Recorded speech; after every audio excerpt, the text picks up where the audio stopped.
उसके सेवकों के पास जाता हूं और उनको दर्शन देता हूं, उनको प्रेरणा देता हूं, तेरी भी एक ब्यूटीफुल बीवी होगी, तेरा भी एक बहुत अच्छा बच्चा होगा, तू तो नहीं जानता अंग्रेजी, इसलिए अंग्रेजी स्कूल में पढ़ने भेजना, फिर उसके बाद में तू तो जमीन खरीद लेना और वहां चर्च बनाना, और सुन, जब तेरा चर्च बन जाएगा तो तू इंडिपेंडेंट हो जाना, किसी के अधीन नहीं रहना, नहीं तो चंदा का हिसाब दूसरों को देना पड़ेगा।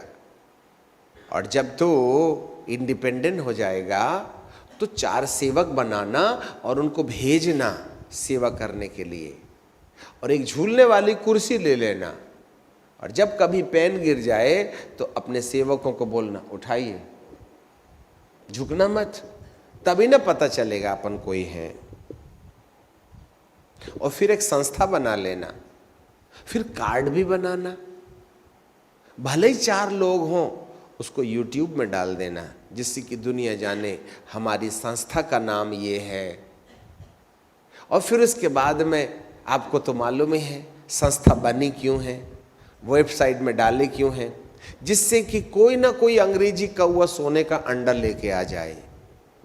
ऐसा करके मैं तेरे दर्शन से महरूम करके उनके अंदर मैं अपना शासन कैसे बनाऊं, इस बात के दर्शन को मैं उसके अंदर डाल देता हूं। उसके बाद मैं कुछ नहीं करता मालिक, मैं बहुत फुर्सत में रहता हूं। ये एक दिन का काम है, फिर वो जिंदगी भर दर्शन पूरा करने के लिए जब दौड़ता है ना, तो उसके बारे में सोचना बंद कर देता है, वह खुद के बारे में सोचना शुरू कर देता। ये जो उसके लिए काम कर रहा था, वो खुद के लिए जब काम करने लगता है तो वो उसको छोड़ के चले जाता है। इसलिए लाखों लोग जो उसके द्वारा आशीष पाके तुझे छोड़कर उसके होने वाले थे, उनके पास जाने से पहले ही मैं उसको उलझा देता हूं, मालिक तेरे राज्य की मैं बहुत रक्षा कर रहा हूं। लिटरली ये विजन है। मुझे बताइए नई संस्था रजिस्ट्रेशन करने के लिए कौन बोला तुमको? मुझे बताइए अपने अगुए के अधीन रहने के बाद स्वयं पर आश्रित होकर के अपना सेल्फ किंगडम बनाने के लिए तुमको कौन सी वाली आत्मा प्रेरणा दी थी? बाइबल में से एक जगह बताइए मुझे।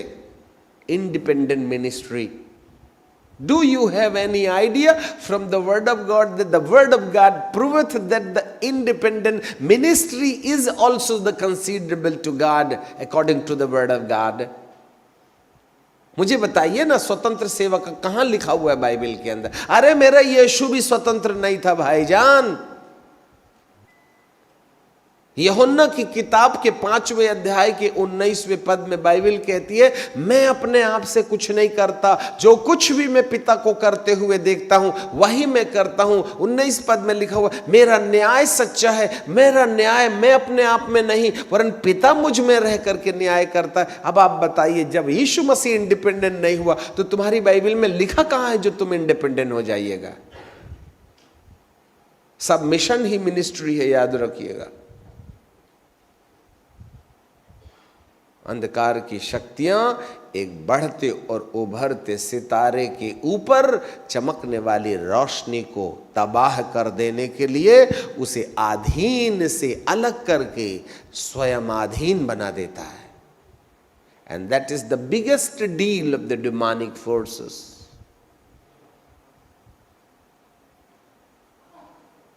मेरा प्रभु किसी संस्था को नहीं जानता। आज तो मशरूम की तरह संस्थाएं बढ़ रही हैं, मशरूम की तरह।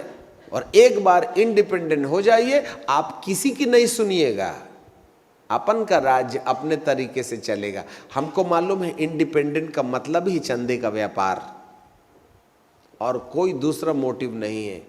यदि मैं एक भविष्यवाणी करूं, हर कलीसियाएं दान और चंदा लेना बंद कर दीजिएगा और आपको चर्च से एक भी पैसा, न पैसा आएगा न पैसा तुमको मिलेगा। अब बनाओ तुम संस्था, देखें तुम में से कितने बना सकते हो।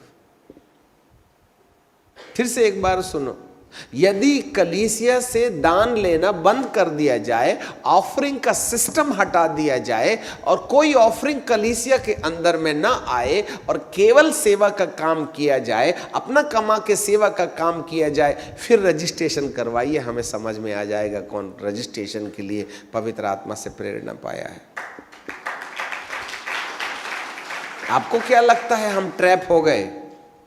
अरे 50,000 आत्माएं बचाने वाला 15 लेकर के ढोलकिया बजा रहा है, क्योंकि प्रभु छोड़ दिया उसको। आपको मालूम है कितने बड़े बड़े परमेश्वर के दास कितनी ढेर सारी आत्माओं के लिए आशीष के लिए बुलाए गए थे, परंतु चंद्र टुकड़ों के कारण उनकी आशीषें सिमट के रह गईं और उनकी तबाही का दिन करीब आ गया। वाई? तब उसने क्या देखा? चौथी दुष्ट आत्मा यही दुष्ट आत्मा थी जो उसके पलंग के नीचे ऐसे घुरुरु घुरुरु कर रही थी। तब वो क्या बोली? आका सॉरी, मैं उसका प्राण लेने गया था, परंतु मैंने उसको आईसीयू तक तो पहुंचा दिया, पर उसके नाक में ढक्कन नहीं मार सका। मुझे क्षमा कर दीजिए, मैं उसकी हत्या नहीं कर पाया। तब उसकी आंख खुली, ऐसा क्या? तूने मुझे आईसीयू तक पहुंचा दिया और तेरे बादशाह ने मुझे हत्या करने के लिए भेजा था और तू विफल हो गया, इसलिए एक्सक्यूज कर रहा है। तब उसने सिर पकड़ के कहा, हे प्रभु, मुझे लगा मेरी बीमारी के चक्कर में मैं हॉस्पिटल पहुंचा हूं, पता चला इसने पहुंचाया था। वो तो उसके प्राण लेना चाहता था। तब वो काला आदमी क्या बोलता है? कमबख्त, तू मेरे मिशन में फेल रहा। और उसने कहा, इसको पकड़ करके वहां डाल दो जहां आग जल रही है। और दूत आए और उसको उठा करके वो आग में फेंक दिए। तेरी सजा यही है, क्योंकि तूने परमेश्वर के दास की हत्या नहीं कर पाया, तूने उसका परिवार नहीं तोड़ पाया, तूने उसको दर्शन में नहीं बिगाड़ पाया। तेरी सजा यही है, जैसे अन्य नरक में है वैसे तू भी नरक में चले जा। अब कौन ये वाली घटना देख करके तुम्हारे पीछे बर्बादी का दानवीय तांडव लेकर के आए और असफल होकर अपने बादशाह के पास में वापस जाए? आपको क्या लगता है? स्वर्ग के परमेश्वर का राज्य धरती पर स्थापित करने वालों, 15 मिनट की प्रार्थना में तुम क्या इतने बड़े दुश्मन के ऊपर में पारंगत हो सकते हो क्या?